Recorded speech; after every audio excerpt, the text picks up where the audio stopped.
All right. Hello, class. This is Group 15 for California State University San Marcos's Nursing 450 leadership class. And my name is Tonya Golden. And Group 15 consists of myself, Grace Arce. Did I pronounce that right? That's correct. Joel Calderon. Yes. Corinne Kirakos, you say it for me. Rina Kirakosian. And Beth Walker, who is right there. There she is.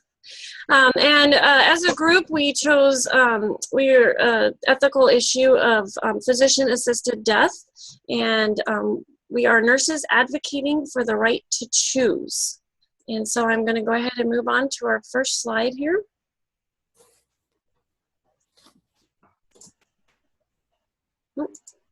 All right, there we go. And Grace. Thank you, Tonya. Good evening, Professor and fellow classmates. Our group project is on physician-assisted death. Nurses are impacted by the medical, legal, and ethical conflicts related to the controversial issue. PAD is known as physician-assisted dying. There are 4 states currently, California, Oregon, Vermont, and Washington, that have passed acts to allow certain terminally ill individuals to legally request and obtain from their physician medication to hasten and end their life in a peaceful and dignified manner. Despite the welcome option for some, the practice is an ethical dilemma for most healthcare practitioners in the United States. The purpose of our presentation is to create a well-supported argument that shows physician-assisted dying increases the freedom of all qualified terminally ill Americans to make their own end-of-life decisions, including how they wish to die. This is such a big issue now in the United States, and they actually have a nonprofit website providing education and support for Americans considering their own end-of-life decisions, and we placed the website there on the screen for you. Next. Our position statement: as a group, we believe every human being with a prognosis of imminent death has the right to die with dignity. Our group supports a human being's right to choose their end-of-life care and how they wish to spend their last days on earth with dignity and being with loved ones. Physician-assisted dying has brought hope to many terminally ill people who want choices on how to avoid needless suffering at the end of their lives. Next. And as a group, our selected theory is, let me get myself on there. Our selected theory is that of ethical relativism. The selected theory to support our position is that of ethical relativism. Ethical relativism, as defined by Rachel's 2016, is the doctrine that there are no absolute truths in ethics, and that what is morally right or wrong varies from person to person or from society to society. We do not feel that it is our place as nurses to decide if the decision our patient makes is right or wrong. It is our responsibility to educate our patients as their advocate and respect their decisions. Giving the patient a choice to die with dignity is just that, a choice. Their choice based on what they believe in. And below I have the reference there. Hi group, hi everyone. My name is Rina Kirakosian. I'm going to talk about a little bit about theoretical basis. So dying of the loved ones and losing loved one has never been like easy to discuss. There are like millions of people dying every second from different reasons, and majority of the time that occur despite patient's will and desire. The foundation of most clinical obligation and a resolution of most clinical dilemmas are based on the ethical principles. So those are autonomy, beneficence, non-maleficence, and justice.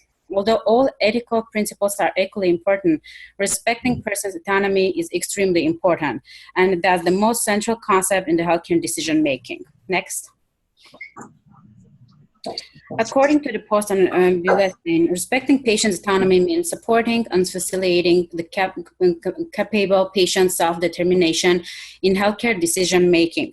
Moreover, the autonomy gives priority and superiority to personal wishes, supports choices that are informed, gives power over what is done and can be done to one's body. It reflects patients' values, goals, and preferences and honors patients' choices. Therefore, as a group, we think that it's legally and ethically appropriate to honor wishes and wills of the capable patients, including their decisions to end their life in certain circumstances affirmed by the law. Next. One of the most important questions in a clinical decision-making at the end of the life is what are the goals of the patient and what are the patient's preferences? As described in the post on blue stain, aid in dying or assisted dying is clinical facilitation of patients' death by providing the means and information. It can be prescription, medication, instruction that enable the patient to perform an act that results in self-inflicted death. Next. Aid in dying or death with dignity is legalized in 1994 in 5 states. Those states are Oregon, Washington, Montana, Vermont, and New Mexico. This is one of the methods of physician-assisted dying. Recognize death or dying never can be easy unless someone's desire to die is so big or continuous suffering and torture is so extreme so that they prefer death over their life. And in accordance to the Oregon Death with Dignity Act, an adult who is capable and is a resident of Oregon, and as same as in California, and who has been determined by attending physician and consulting physician to be suffering from a terminal disease and who has voluntarily expressed his or her wishes to die, may make a written request for medication for the purpose of ending his or her life in a humane and dignified manner. Next.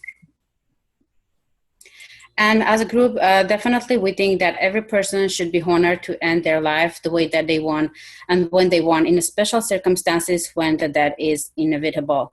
We also understand that physician-assisted dying can be one of the most difficult decisions for the patient as well as for the families, but also it might be one of the end-life choices for the patient who wants to exit their life in a way that they want, and that should be honored to them, definitely.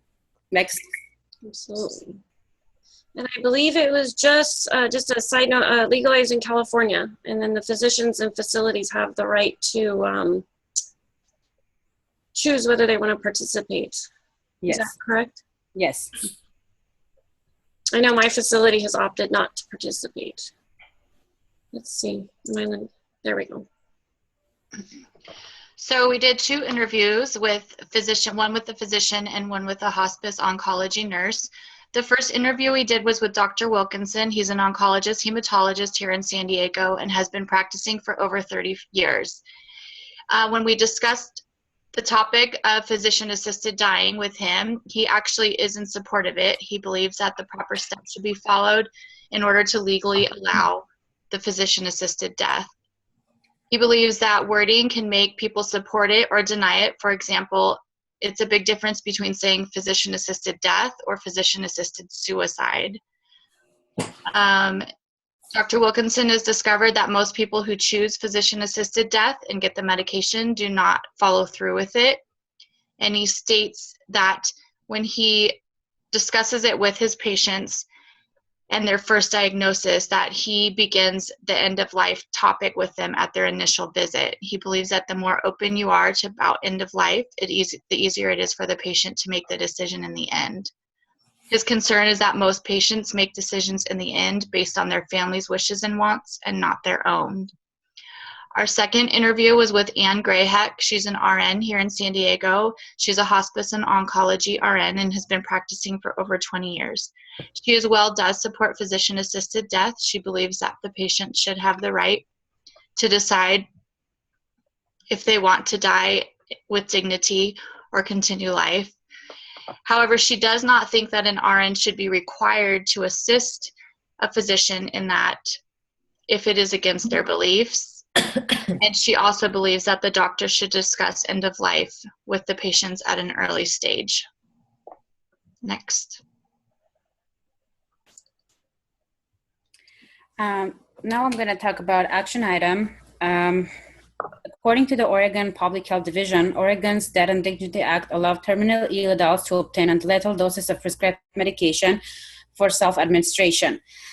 And also, the annual report in 2014 collected by the Oregon Public Health Division showed that since the law was passed in 1997, a total of 1,327 people had written prescriptions, and 859 patients have died from ingesting prescribed medication under this law. 94 patients, or 60% of the patients from 155 patients who had written prescriptions during 2014 ingested the medication and died from ingestion. Next. Moreover, the annual report stated that most people who died were like 65 and older. Median age during that was 72 years old, and mostly they were like white, 95%, and finally they were very well educated. Also, most patients who accepted to that under that act had cancer. So as you see, majority of patients had a cancer, it's 68.9%, and they preferred to die at home. Other than the and also based on the Oregon Public Health Division report, became clear that the most of those patients who preferred physician-assisted dying instead of their life had been diagnosed with some form of chronic disease and became terminally ill. Next. Their quality of life definitely had been severely compromised, and the treatment options considered unpurposeful. Therefore, they preferred death instead of suffering and torture. As a group, we think that requesting to end their suffering and life the way they want should be honored to them by the law. Despite Death and Dignity Act legalized in 1994, still some audience are not aware of the existence of the law. Definitely, we think that the public awareness has to be increased, and it's very important to deliver this information with different action plans. It can be educational pamphlets, those can be flyers, posters, and definitely the internet is the big source. Next. Which brings us to the last portion of our action item. We decided to create a Facebook page to express our position, and it is, I'm gonna do my best to get to it here so that I can share with you.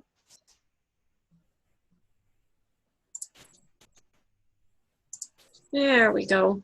So what we did here is titled it the Physician-Assisted Dying, Educating and Advocating. We realized that the two words seem to be used interchangeably, death and dying, but are starting to use those words more than suicide. And we do feel, we put this photo here saying, you know, we just don't do things the same, and there's nothing wrong with that. It kind of supports our position that it's your choice to take which path you wish, and it's not fair necessarily for someone else to make it not possible for us to make our own choice. And here is the introduction to our page. Welcome to our page. We are students in an online BSN program. This page is part of an assignment to develop and share educational material related to our selected issue and presenting it to an interested audience. And without taking too much time to go through it, because it is still on the Facebook page and you can view it, but just to support and give information on who we were. Also posted is our theory, and that was already previously mentioned, as well as a link to that theory. And then last is a post related to the site that was mentioned earlier, the informational site, the deathwithdignity.org. And here was a story by this Sarah Witt in regards to her son who chose a dignified death. So this purpose of this site was just to try and spark some conversation in a professional manner and post the videos, and this is particular is a story, so the next post I probably would put on here is a video of some sort. We're getting there. We have about 7 engagements here. And I did have a response that was quite interesting, so felt this day and age with the internet that this was a good way to express our position and get feedback and start spreading that education that we spoke of earlier. I'm gonna get back to our PowerPoint and move on to graphs and images. So you can see by the map that in order to get a legal prescription for life-ending medications, it's only available in states with death with dignity laws. And that's Oregon, Washington, Vermont, and California. California was just passed in 2015, and it took effect on June 9th, 2016. I can't see the... Oh, sorry. What are you trying to see? My note, sorry. The death with dignity, or the physician-assisted dying, is also legal in Montana by way of state Supreme Court ruling. Next. On these images, you can see that one shows the most frequently cited reasons for choosing assisted suicide. Can you make those bigger? Let me see. It's kind of hard. Do you want me to just view that slide? Yeah, that's fine.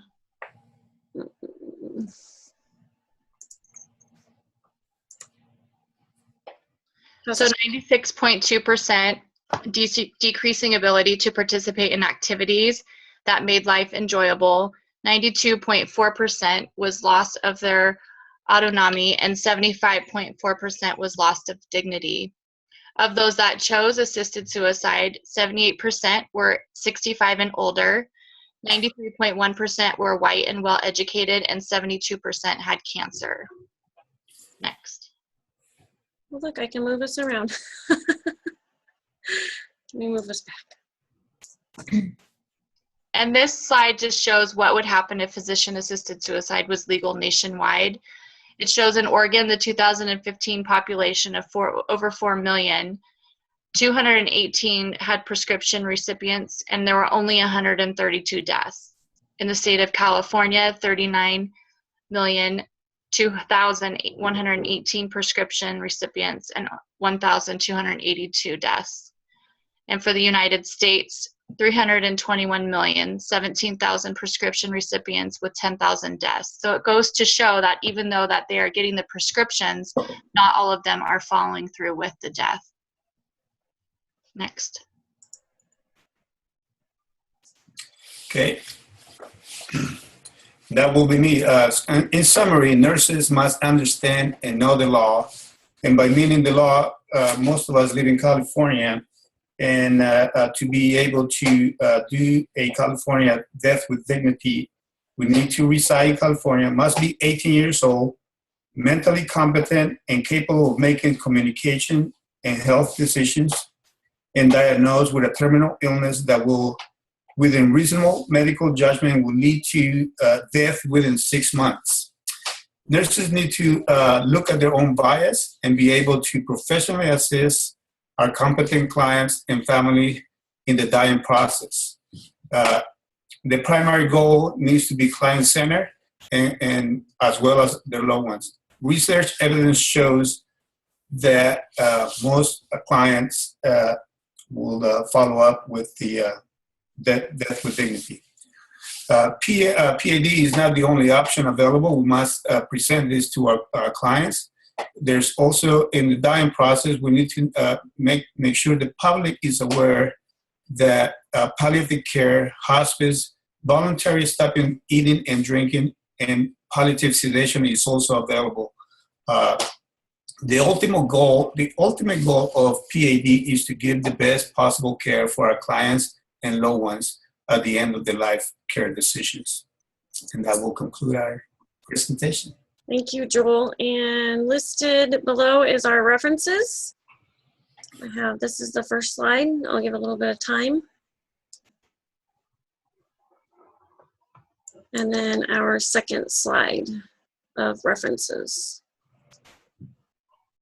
And so on behalf of Group 15, I believe that concludes our presentation. Everybody in agreement? Yep, thank you. Thank you. Thank you, group. It was a great group. Now, Tonya has to decide how to stop the recording. Thanks, guys. Bye. Bye. Thank you, Tanya.